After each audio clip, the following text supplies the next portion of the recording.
Messieurs, dames, bonjour à tous, bienvenue sur Momentum, je m'appelle Tommy, je suis coach sportif et j'accompagne mes clients dans leur transformation physique au quotidien. Aujourd'hui, on se retrouve pour l'épisode numéro 52 du podcast, donc du coup, on se retrouve 52e semaine, bientôt l'année, je crois, qui va s'écouler. Premier anniversaire, première bougie pour Momentum, on fera peut-être un épisode spécial pour l'occasion. Du coup, contexte de l'épisode, aujourd'hui, je réagis au fait qu'on entend partout qu'il faut sortir de sa zone de confort. Le problème, c'est que en soi, il y a énormément de vrai là-dedans, il y a un peu plus de nuances à apporter, mais ce message-là, souvent, il est soit mal compris, soit il peut être mal appliqué. Donc du coup, au final, pourquoi je fais cet épisode? C'est parce que je vois énormément de gens stagner sans comprendre pourquoi, notamment dans la salle de sport où je travaille, et d'autres qui que je peux croiser, qui se crament totalement en pensant bien faire. Et malheureusement, on peut pas leur en vouloir au vu des informations qu'on va avoir de manière générale sur les réseaux sociaux, sur dans les ambiances de salle de sport, etc. Au final, c'est une idée qui est relativement apportée, qui est relativement relayée, et du coup, on peut pas en vouloir aux gens d'appliquer tout simplement ça. Dans cet épisode, le but, c'est de trouver le juste milieu entre le confort, on va dire le fait de ne rien faire, et le surmenage qui risque de t'emmener de manière indéniable à une blessure ou à autre chose complètement, sur fatigue, etc., etc. Également, le deuxième objectif, ça va être de te faire comprendre que être exigeant, c'est pour progresser et que c'est pas du tout pour te punir. Récemment, j'ai entendu une phrase dans un contenu court, je pense que ça devait être Essan ou quelqu'un d'autre qui avait sorti ça. Surtout dans l'optique de coacher quelqu'un, c'était être dans l'exigence pour ne pas tomber dans la complaisance. Donc au final, tu vas voir que cet épisode va te faire comprendre un peu plus cette phrase et on attaque tout de suite avec la première partie. Première partie, on va parler zone de confort, tu l'as compris, donc du coup, elle peut s'avérer rassurante, mais attention, tu peux directement te faire piéger par celle-ci. Au final, la zone de confort, qu'est-ce que c'est? C'est faire quelque chose que tu maîtrises déjà en boucle, par exemple des séances qui vont être faciles ou des routines que tu vas jamais remettre en question. Concrètement, pourquoi tu vas rester dans ta zone de confort? C'est très simple, c'est parce que tu n'as pas de stress et tu ne fais jamais face à des échecs. Alors qu'au final, tu vas aussi avoir l'impression de faire quelque chose et de te rapprocher de ton but, alors qu'au final, pas vraiment. Parce qu'il y a un problème inhérent à ça, c'est que le corps, il va finir par s'adapter très rapidement, parce que le corps est là pour s'adapter, c'est son but, c'est de survivre. Mais le mental aussi va s'adapter, donc du coup, tu vas vite rester dans cette dimension de en faire peu pour essayer de progresser et ne jamais essayer d'aller un peu plus loin. Donc finalement, tu t'enfermes déjà dans une relation assez toxique avec le sport, en tout cas dans cet épisode on parle de sport, mais évidemment dans plein d'autres choses dans ta vie. Le résultat de tout ça, c'est que tu vas arriver sur une stagnation lente, mais certaine. C'est exactement ce que tu vois en salle de sport quand tu vois des gens qui s'entraînent depuis 5, 6, 7 ans, ou même un peu moins, hein, on n'est pas obligé d'aller dans des extrêmes comme ça, mais qui n'arrivent pas du tout à se rapprocher de leur objectif et qui sont toujours au même point au bout de quelques années de pratique. En termes de zone de confort, je peux te citer quelques exemples concrets. Par exemple, toujours la même charge utilisée en musculation, toujours la même allure en course depuis 3 ans où tu as commencé à courir, ou même t'entraîner correctement, mais sans mettre l'intention de progression là-dedans, l'intention réelle de te mettre dans ta séance. L'élément clé que tu dois retenir de cette partie, c'est que le confort n'est absolument pas mauvais, mais par contre, y rester en permanence va finir par bloquer ta progression et donc du coup couper tes résultats. Bon, évidemment, je peux pas te dire ça sans te dire un petit peu l'inverse, évidemment. On est dans une vidéo qui est nuancée, comme je te l'ai dit.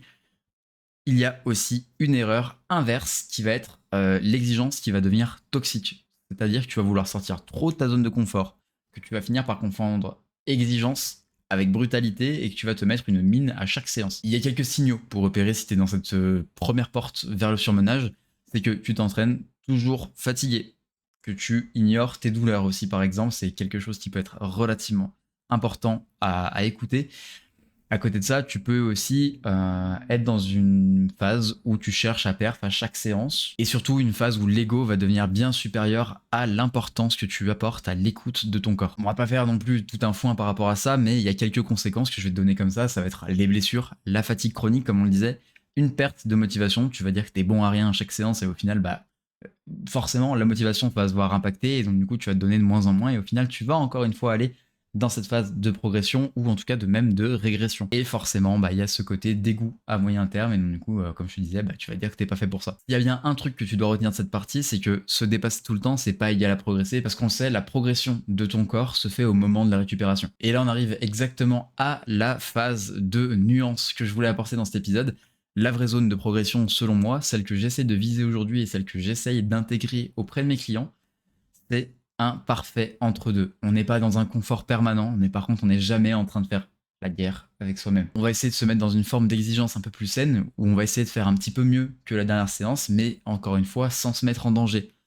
Et tout ça, même dans les moments où tu as moyennement envie. Concrètement, pour moi, ça se matérialise sous 3 formes. Ça va être déjà d'accepter l'inconfort temporaire, évidemment, l'entraînement fait mal, la course à pied fait mal, le côté cardio quand il monte, c'est pas forcément agréable, mais ça, c'est quelque chose qui va être obligatoire, nécessaire pour progresser. Et si tu as envie d'avoir un minimum d'objectifs et d'ambition dans la vie, tu vas être obligé de passer par ça. Et donc, du coup, va falloir que tu acceptes toi aussi d'être dans cet inconfort. Le deuxième, ça va être de pas forcer quand les signaux sont mauvais. Exemple, je crois que je t'en ai parlé dans le dernier podcast.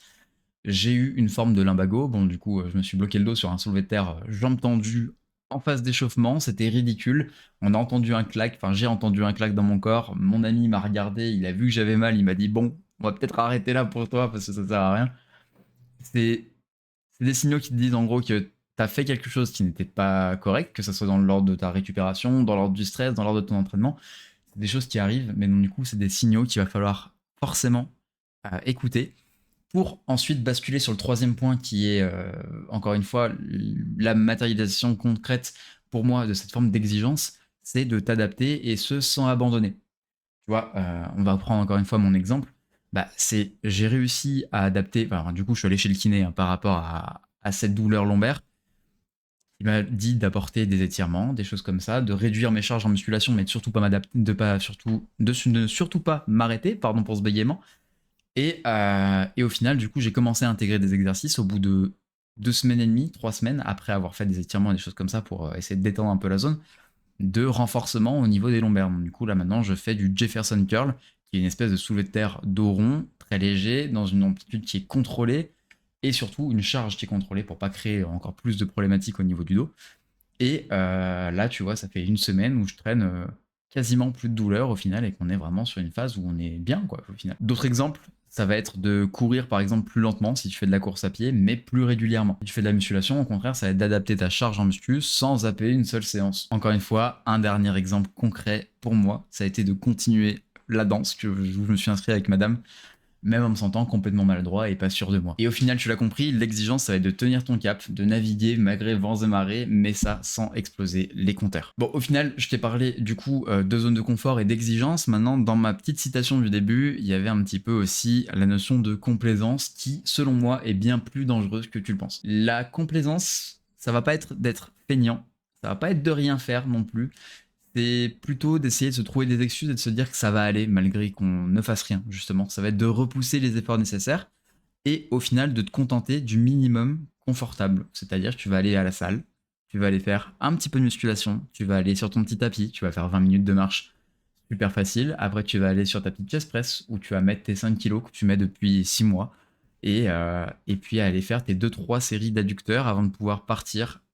Non, pardon, j'ai oublié aussi les 3 minutes de gainage que tu vas faire en série de 30 secondes. Et au final, tu n'essaieras jamais de développer ça et tu vas essayer de rester dans cette routine et te dire, de toute façon, c'est comme ça et je vais réussir à progresser comme ça et ça va aller. Le vrai danger, c'est que tu vas avancer. Tu vas avancer, ça c'est indéniable, mais par contre, tu vas peut-être pas avancer dans la direction que tu voulais.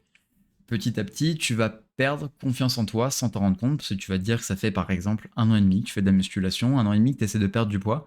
Et au final, à cause de cette zone de confort que tu n'auras pas réussi à repousser, tu n'auras pas les résultats obtenus, enfin les résultats voulus, et surtout, peut-être, tu n'auras même pas un début de résultat, un début de changement, et au final, tu vas te demander pourquoi tu fais les choses. Et du coup, indéniablement, quand les résultats sont pas là alors que tu t'étais fait une promesse, tu vas finir par douter de toi. Donc si tu veux encore une citation qui peut être sympa, c'est que la complaisance va te rassurer aujourd'hui, mais par contre, demain, elle va seulement te frustrer. Alors concrètement, comment tu peux adapter ça au quotidien et comment tu peux essayer de l'appliquer? Moi, mes règles personnelles, c'est que concrètement, une séance, elle a pas besoin d'être parfaite, mais elle va avoir besoin d'être intentionnelle. C'est-à-dire que je vais aller en connaissance de cause dans la salle de sport, que je vais exécuter la séance que j'ai choisi de faire et mettre l'effort volontaire, enfin l'effort intentionnel encore une fois, et de me mettre vraiment dans l'exercice pour essayer de provoquer quelques changements, parce que j'y vais pas pour rien à la salle de sport. Au final, je vais juste chercher un léger inconfort, mais maîtrisé.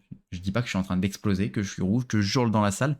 Non, je suis sur un effort qui est difficile, que j'ai un peu de mal à maintenir, mais qui me reste faisable au final. Ça va être un moment qui va être ambitieux mais atteignable. À côté de ça, il y a des questions que je me pose fréquemment, c'est les 3 suivantes. C'est que, premièrement, est-ce que je progresse vraiment? Donc du coup, l'importance de faire un feedback au final quand tu fais des choses, c'est d'essayer de repérer si tu as vraiment eu une évolution sur ce que tu étais en train d'essayer de mettre en place. Deuxièmement, c'est est-ce que je me cache derrière le confort? Est-ce que j'ai vraiment des douleurs actuellement, je dis une bêtise, aux chevilles, aux périoste, au dos, ou est-ce que c'est vraiment de la flemme? Est-ce que j'ai pas envie, enfin je me mets juste des excuses, des barrières pour ne pas faire ça? Actuellement, je sais que non, j'ai des blessures qui sont venues à cause de différentes problématiques dans ma vie actuelle, et c'est pas grave, on fait avec, et donc du coup là on essaie de contourner la chose, et on essaye de, enfin pas contourner, mais on essaye de pallier à ces problématiques. Et la dernière, c'est tout simplement, est-ce que je suis en train de forcer pour flatter mon ego, ou est-ce que je suis dans une réelle dynamique de progression? Est-ce que je suis vraiment au stade où je suis censé être? Et tu l'as compris, l'objectif dans tout ça, je pense que si tu me suis, c'est un peu aussi pour ça que tu es là, c'est qu'on essaye d'avoir un objectif long terme, c'est de durer, être constant et surtout de rester en bonne santé. On n'est pas là pour être des hyper athlètes de très haut niveau, mais on essaye au moins de se maintenir avec une bonne santé, une bonne shape et un bon niveau de bonheur au niveau de ta vie, quoi, finalement. Bon, pour conclure cet épisode, qui est déjà bien assez long, sortir de sa zone de confort, tu l'as compris, c'est pas souffrir plus, c'est juste être honnête avec toi-même. Et ça, j'espère que tu l'auras bien compris dans cet épisode, que aussi être exigeant, c'est pas te détester, c'est te respecter suffisamment pour essayer d'avoir la progression que tu mérites et que tu désires. Et surtout, si j'ai un message final pour toi, c'est essaye de trouver ta zone de progression, soit ni complaisant ni destructeur, et essaye d'avancer au bon rythme. Dernier message un petit peu promo, j'ouvre des places de coaching pour le mois de février et donc du coup pour la suite, que ça soit à distance ou en présentiel. Je te laisse le lien de mon site qui est le suivant, il s'affiche sur l'écran, c'est tmcoaching.fr pour ceux qui m'écoutent sur Spotify directement. Donc tmcoaching.fr, tu m'envoies un petit message en m'expliquant un petit peu ton projet, ta transformation, etc. Enfin la transformation que tu veux mettre en place. Moi, après, j'essaie de caler un petit rendez-vous, qu'on discute un petit peu plus amplement de tout ça, et je te proposerai une formule qui va être plus ou moins adaptée à tes objectifs, forcément, la plus adaptée en tout cas à tes objectifs. Et puis voilà, je me ferai un plaisir de travailler avec toi. Encore une fois, tu vas sur mon site, onglet contact, tu m'écris, et puis après on essaiera de travailler ensemble. Et dernier point, si cet épisode t'a parlé, tu peux le partager avec quelqu'un qui est en train de stagner dans sa pratique sportive ou qui, au contraire, est juste en train de se cramer, et tu le vois cramer, enfin, tomber petit à petit. Tu peux t'abonner, laisser une note, un commentaire sur Spotify ou sur YouTube, ça me fait énormément plaisir et surtout ça m'aide énormément à faire connaître ce podcast. Moi je te dis à la semaine prochaine, on se retrouve très vite pour le prochain épisode, dimanche 18h. C'était Tommy, salut!